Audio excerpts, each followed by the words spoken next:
1973년 대한민국에서 태어난 남편과 1977년 중화인민공화국에서 태어난 아내, 이 두 사람이 함께 걸어온 시간을 따라가며 그들이 태어난 두 나라에서 1980년까지 일어난 주요 사건들을 되짚어 보겠습니다.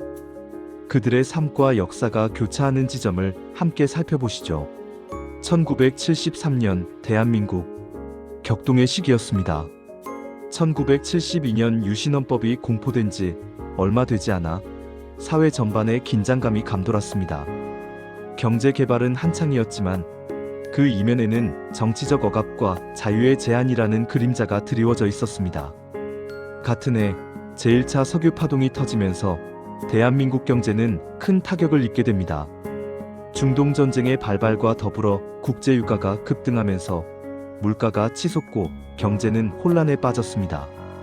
서민들의 삶은 더욱 팍팍해졌고 생필품 가격은 천정부지로 치솟았습니다. 이러한 어려움은 국민들에게 깊은 좌절감을 안겨주었지만 동시에 경제 성장에 대한 굳은 의지를 더욱 불타오르게 했습니다. 정부는 긴축 재정을 실시하고 해외 투자를 유치하는 등 경제 위기를 극복하기 위해 노력했습니다. 1973년은 또한 대한민국 최초의 고속도로인 경부고속도로가 개통된 해이기도 합니다.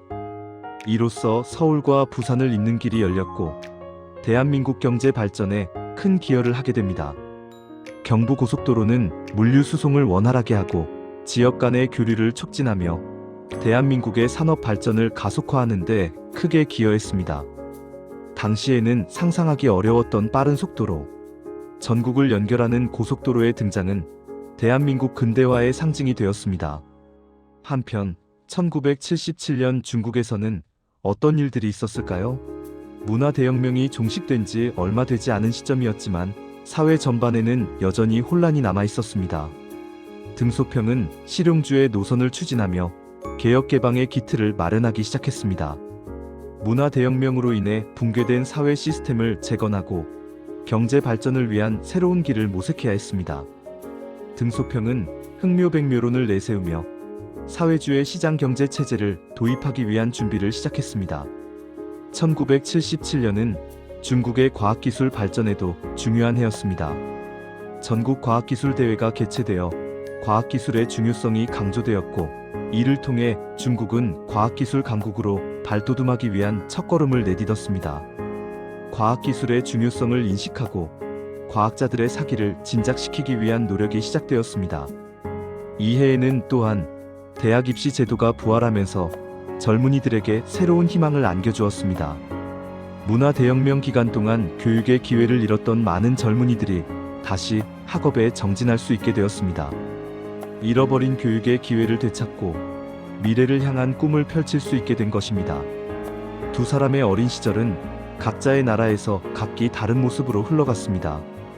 한국의 남편은 급격한 경제 성장의 물결 속에서 때로는 희망과 좌절을 동시에 느끼며 성장했습니다.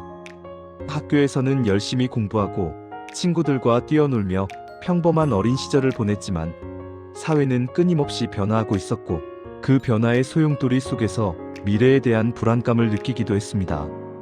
중국의 아내는 혼란 속에서도 희망을 잃지 않는 사회 분위기 속에서 성장했습니다. 문화대혁명 이후의 혼란 속에서도 그녀는 긍정적인 마음으로 미래를 바라보며 새로운 사회에 적응하기 위해 노력했습니다.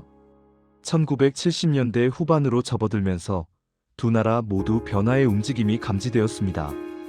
한국에서는 1979년 10.26 사태로 인해 정치적 격변이 일어났고 새로운 시대를 맞이하기 위한 준비가 시작되었습니다. 박정희 대통령의 갑작스러운 사망은 대한민국 사회에 큰 충격을 안겨주었고 민주주의를 향한 열망이 더욱 커졌습니다. 중국에서는 개혁개방 정책이 본격적으로 추진되면서 사회 전반에 활력이 넘치기 시작했습니다. 경제 특구 설치, 대외 무역 확대 등 다양한 정책들이 시행되었고 중국 경제는 급속도로 성장하기 시작했습니다.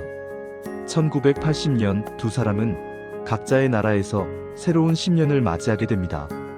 1980년은 대한민국과 중국 모두에게 중요한 해였습니다. 대한민국에서는 5.18 민주화 운동이 일어났습니다. 5.18 민주화 운동은 민주주의를 향한 국민들의 뜨거운 열망을 보여주었지만 비극적인 사건으로 이어지며 많은 이들에게 씻을 수 없는 상처를 남겼습니다.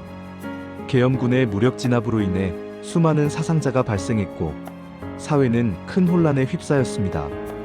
하지만 이 사건은 대한민국 민주화 운동의 중요한 분기점이 되었고 이후 민주주의의 발전에 큰 영향을 미치게 됩니다.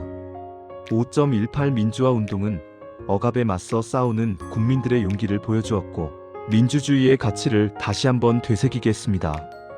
중국에서는 등소평의 지도 아래 개혁개방 정책이 더욱 본격적으로 추진되었습니다.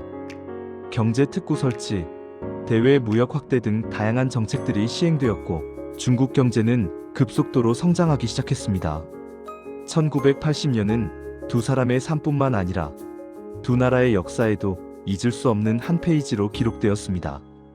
중국은 개혁개방 정책을 통해 경제 성장을 이루었고 세계 무대에 본격적으로 진출하는 발판을 마련했습니다. 두 사람의 어린 시절을 거쳐 그들이 함께 성장하는 동안 대한민국과 중국은 괄목할 만한 변화를 겪었습니다. 이들의 삶은 각기 다른 역사를 공유하며 서로에게 영향을 주고받았습니다. 다음 편에서는 이들이 만나 사랑을 키워가는 과정을 함께 살펴보겠습니다. 이들이 어떻게 서로에게 끌리고 어떤 어려움을 겪으며 사랑을 키워갔는지, 그리고 그들이 함께 겪어온 더 많은 역사적인 사건들을 되짚어보며 두 사람의 삶이 얼마나 깊이 연결되어 있는지 알아보는 시간을 갖도록 하겠습니다. 이들의 사랑 이야기는 단순히 개인적인 경험을 넘어 두 나라의 역사와 문화를 이해하는 데 중요한 단서가 될 것입니다. 두 사람의 만남은 서로 다른 문화와 역사가 만나 만들어내는 아름다운 하모니를 보여줄 것입니다.